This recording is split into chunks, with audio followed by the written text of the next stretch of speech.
Meron tayong impormasyon na isang tao sa administrasyon dati ni GMA na isang operator na ang trabaho lamang ay to muddle the issues. Ayan. Diretsuhin mo na. Tao ni GMA. Eh di si Defensor, ba't di mo pa diretsuhin? Talagang matindi tong pagtatalo ni Claire at saka ni Defensor. Malalim na. Nagkakapersonalan na. Oh, ito. Bigyan natin ng komentaryo. Maanghang ang sagot ng Malacanang sa mga paratang ng dating mamabatas na si Mike Defensor matapos itong sabihing may susunod pang batch na mga marinong magbubulatlat ng kanilang nalalaman kaugnay ng umano'y male-maletang kickbackan para sa kaso ni former President Rodrigo Duterte sa ICC. Mike Defensor, the known Wonder Boy. Marami sa kanyang talumpati ang naghihikayat sa ating mga kababayan natanggalin sa pwesto ang ating Pangulo. Alam na natin ang motibo. Ayan. Ito si Auntie Claire, no? Hindi mo malaman kung ito ay tagapagsalita ng Pangulo o vlogger. Sa bagay, vlogger, saan ba napulot to? Eh di vlogger, di ba? I mean, hindi ko po iniinsulto ang mga vloggers dahil vlogger din ako eh, no? Pero syempre, kumbaga sa ilalagay mo sa lugar yung iyong pagsasalita. Parang di ba? Hindi ka pupunta sa isang formal, halimbawa, wedding, nang naka-shorts. Or hindi ka naman magpupunta sa basketball court na naka-Amerikana. Di ba? So bilang, bilang tagapagsalita ng Pangulo, itong si Auntie Claire parang dapat umasta siyang abogado kaysa attack dog eh. Umasta siyang abogado kaysa alam mo, nabanggit nga sa akin nitong yung dating, hindi ko nababanggitin yung pangalan na dating konektado sa PCO, sinisira nito ang imahe ng PCO. Talagang ibinaba niya to the level na parang attack dog na lang. Di ba? Eh, bakit siya magagalit kay Defensor kung sinasabi ni Defensor na marami pang lalabas na ebidensya at marami pang lalabas na mga Marines? And so what? Eh kung talagang, kahit naman sa amin sinabi ni Atty. Baligod, ito lilinawin ko sa inyo 103 po na mga pulis, army, marines, at kung ano-ano pang uniform men, ang tao ni Saldico. Kaya nga sabi ko kanina kay Atty. Baligod, may matindi ito. Hindi mo talaga maitatago yung ganitong baho. Ang dami niyan eh. Maglilik at maglilik yan. Hindi mo makokontrol yan. 103, so 100 plus. Nagdi-deliver ng mali-maleta. Oh. Eh syempre, magtataka yung mga yan. Saan ba galing? Eh tatandaan po natin. May mga sinumpaan po itong ating uniform men. Di ba? So, marami dyan, ang loyalty talaga nasa taong bayan. Bakit mo sinisira yung nagsasalita ng katotohanan? Dapat, tingnan mo muna. Eh, pambira to si Claire para talagang Sa bagay, saan ba siya kumukuha ng pera? Diba? Sino man nagpapasahod sa kanya? Yung presidente. Pero dapat naman nilulugar mo ang iyong pag-i-explain. Meron tayong impormasyon na isang tao sa administrasyon dati ni GMA na isang operator na ang trabaho lamang ay to muddle the issues. Ayan. Diretsuhin mo na. Tao ni GMA. Eh di si Defensor, ba't di mo pa diretsuhin? Ito problema kay Claire eh. Di ba isang binanggit din niya kahapon. Alam namin kung sinong nagsundo, ganyan-ganyan doon sa mga Marines. Eh, inamin naman sa amin ni Atty. Baligod. Humiram siya ng kotse kay Defensor. Dahil wala naman siya, 18 yan eh, siyempre, saan sasakay? So, ano ngayon? Kung pinahiram ni Defensor. Kasi dito, name drop na siya eh. Di ba? Parang pumipitik-pitik. Pati si Gloria. So, sinasabi nito, alin na ito, si Gloria konektado sa Marines.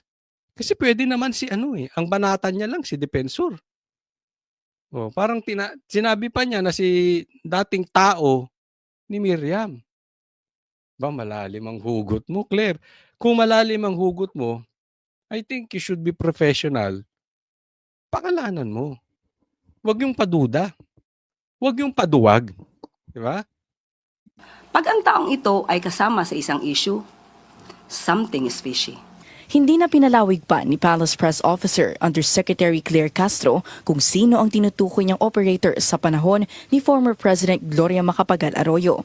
Pero malaki ang papel ni Defensor sa administrasyon ni GMA. Nagsilbing cabinet member si Defensor at namuno sa Housing at Environment Departments hanggang sa umakyat ito bilang Presidential Chief of Staff ni Arroyo. Noong 2006, inilabas ni Arroyo ang Administrative Order No. 138 So, hindi niya pinangalanan. Tingnan niyo yung style, ha? Hindi niya pinangalanan, pero pinangalanan ng bilyonaryo. Ba't di mo pa pangalanan? Or tao mo yung mga media? Hindi mo dediretsuhin, pero dediretsuhin ng media. Style niyo, bulok. Hindi ko sinasabing kasalanan to ng media, ha? Pero, buti pa yung media, may lakas ng loob, pangalanan. Oh. kung saan kasama sa trabaho ni Defensor ang pagiging presidential advocate na dapat protektahan ang presidente mula sa mga puwersang naisiraan ang administrasyon. May role din noon si Defensor bilang isang presidential communicator, kabilang ang responsibilidad na gumawa ng desirable public face o image ng presidente. Sa tingin ng palasyo, posibleng motibo sa alegasyong suhulan ay para i-discredit ang kredibilidad at integridad ng ICC. Naglabas Teka muna. Okay? Ang motibo raw ni Defensor, tingnan yung mabuti, ha, ang motibo raw ni Defensor ay para siraan ng ICC. At ang sabi mo, Auntie Claire, parang something's fishy. Nilayo mo kay Bongbong Marcos. Nakita niyo yung style? Di ba ang sinabi nitong mga Marines, nag-deliver din sila sa Ilocos Norte. Nag-deliver din sila sa bahay ni Bongbong Marcos. Nag-deliver din dyan sa Malacanang. Tapos, ang ibinibintang mo ngayon, ang gusto mong pag-usapan, yung paninira ni Defensor para dun sa ICC. In short, hindi mo tinanggi, hindi mo dininay, or hindi ka nagbigay ng ebidensya o explanation na hindi tumatanggap ang presidente ng maleta. Yun ang gusto naming marinig. Alam mo kung ba't gusto naming marinig yun? Kasi sinabi sa amin ni Attorney Baligod, makinig po kayo dyan, inaantay namin yung sagot nila. Inaantay naming itanggi nila. Pag itinanggi nila, ilalabas namin yung prueba. Nagigets nyo? Itanggi nyo. Itanggi nyo na hindi nag-deliver dyan sa lugar sa Malacanang. Hindi nag-deliver dyan sa bahay sa Forbes Park. Hindi nag-deliver sa Ilocos Norte. Dyan sa Paway. Diba? Na magkaalaman. Bakit dinala mo sa ICC?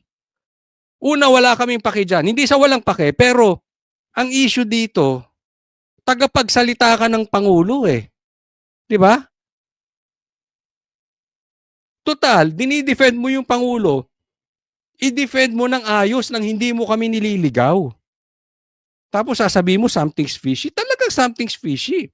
Bakit magdi-deliver ng maletang pera 3 times a week? 3 times a week sa Pangulo. Talagang fishy yun. Hindi lang fishy, amoy bagoong na, baho na talaga. Nangangala, malansa na talaga ang amoy. na rin ang pahayag si National Security Advisor Eduardo Año na ni minsan ay hindi siya nakipag-meeting at nakatanggap ng paper bag na may pera. Siyempre meron ba namang magnanakaw na aamin? Pambihira kayo. Hindi raw ito ito-tolerate ng NSC at titingnan nila kung ang umano'y revelasyon ng kampo ni na Defensor ay parte ng destabilization efforts laban sa gobyerno. Ito na naman tayo sa destabilization. Kasama kasi ang pag nabubuking kayo, itong mga ito, nakakaloko. Hindi ko alam kung sila loko-loko o ginagawa tayong loko-loko. Hindi ko alam kung sila tatanga-tanga o tayo ginagawang tatanga-tanga. Tatanga. Pag binubuking, magnanakaw-nakaw kayo. Pag nabubuking yung pagnanakaw ninyo, ang tawag nyo sa mga nang bubuking destabilizers. Pambihira kayo. Oh. Tapos yung mga kakampi nyo na kasama nyo nagnanakaw, papalakpakan nyo. Bakit? Parang yung pangako ni Bongbong Marcos nung eleksyon. Unang, walang natutupad. Pangalawa, generic masyado. 'Di ba? Ganito rin ang pagtanggi nila. Alam mo mga generic na pagtanggi? Fake news. Fake news 'yan. Pero hindi naman sila mag-o-offer ng reason or ebidensya bakit fake news. O pangalawa, dinidestabilize lang ang gobyerno. Lusot na sila. 'Di ba? Parang ano 'yan eh. Pag binuking mo yung rapist, ikaw pa may kasalanan. Pag binuking mo yung addict, ikaw pa may kasalanan. Same thing dito. Binubuking mo yung magnanakaw, destabilization. Ano yan? Ala ni Anyo sa umano'y townhouse meeting kasama si resigned Congressman Zaldi Co, former House Speaker Martin Romualdez at ML Party List Representative Laila de Lima. Para sa agenda, Ivy Reyes. Diyan pa lang makikita mo naman na talagang madaming pictures. And more to come. May videos pa yan. Oh. Ha? Ang sabi lang sa amin ni Atty. Balikot, I assume sobra sila sa ebidensya. Kasi sabi niya, hindi niya mababanggit lahat. Kasi mapipreempt, no? Pero pag nagsisagutan to mga to maglalabas, and ako, sa tingin ko, may mga videos to. Ulitin ko, 103 or 100 plus yung mga tao ni Saldico, uniform men yan, ha? Police, sundalo, Coast Guard, Marines. Kahit sino, sa una susunod ka, pero may magtataka ka rin. Di ba? Pagkatagalan. Magtataka ka. Bakit deliver? Hindi na biro ito. Hindi na to simpleng korupsyon. Gahaman na talaga to. Bababagsakin ng Pilipinas yung ganito kalaking korupsyon. O eto po, tingnan nyo. Eto, nakita ko tong post na to, no? At pag-usapan natin, yan yung sinasabi ko kanina na batuhan nila ng sagutan nitong si Claire tsaka si Defensor. Eto sinabi ni Auntie Claire, Mike Defensor, the known wonder boy. So ad hominem na siya. Di ba? Dapat yan, nagbibigay ka ng ebidensya or itinatanggi mo or sinasang-ayunan mo kung talagang nadidelibera ng maleta si Marcos. Hindi yung kung ano-ano sasabihin mo doon sa nagsasalita or naglalabas ng ebidensya laban doon sa amo mo. So titirahin mo. So ano ngayon kung wonder boy siya? Baka mamaya sabihin mo bakla, baka sabihin mo pangit, baka sabihin mo bayan. Hindi, wala ang issue doon. Ang issue si Bongbong Marcos tumatanggap ng mali-maleta 3 times a week. Yun ang itanggi mo. Focus tayo doon. Hindi issue dito si Defensor. Wala kaming pakialam kay Defensor. Kasi kakain ng mga Pilipino with or without this Defensor. Pero kung magnanakaw yung amo mo, malaki problema natin dahil magugutom ang taong bayan. Huwag nyo kaming iligaw. Sagutin ninyo mga paratang sa inyo. Sabi niya, marami sa kanyang talumpati ang naghihikayat sa ating mga kababayan na tanggalin sa pwesto ang ating Pangulo. Anong sagot ni Defensor? Si Claire Castro, hindi ito palengke o sari-sari store na pwedeng magbato ng chismis na parang usapang marites. Yan ang sinabi po natin na Claire, you act your position. Wala ka sa kanto. Hindi ka pinabili ng suka. Tapos pagdating mo ron, yung tindero nakakwentuhan mo, tapos ichinispis mo si Defensor. May gali, wow! Abogada ka. Tagapagsalita ka pa ng Pangulo. Sayang, ano ka eh. Magaganda yung mga sinusuot mong damit. Nag-aayos ka, hindi ka naman ganyan dati. Naayos mo yung pananamit mo. Yung quality. Yung lumalabas sa bunganga mo, hindi pang PCO ha. Hindi ka ba nahiya sa sarili mo? Hindi pang abogado yung mga pinagsasabi mo. Oh. Pag may binanggit kang ganyan patungkol kay Defensor, labas ka ebidensya. Ako ayoko isali dito si Lisa. Pero parang lumalabas na yung boses mo, yung sinasabi mo parang galing lang kay Lisa eh. Di ba? Bakit? Salita ka lang ng salita na walang ebidensya. Alam mo yung parang, ba't ko na asawang nagalit lang? Di ba?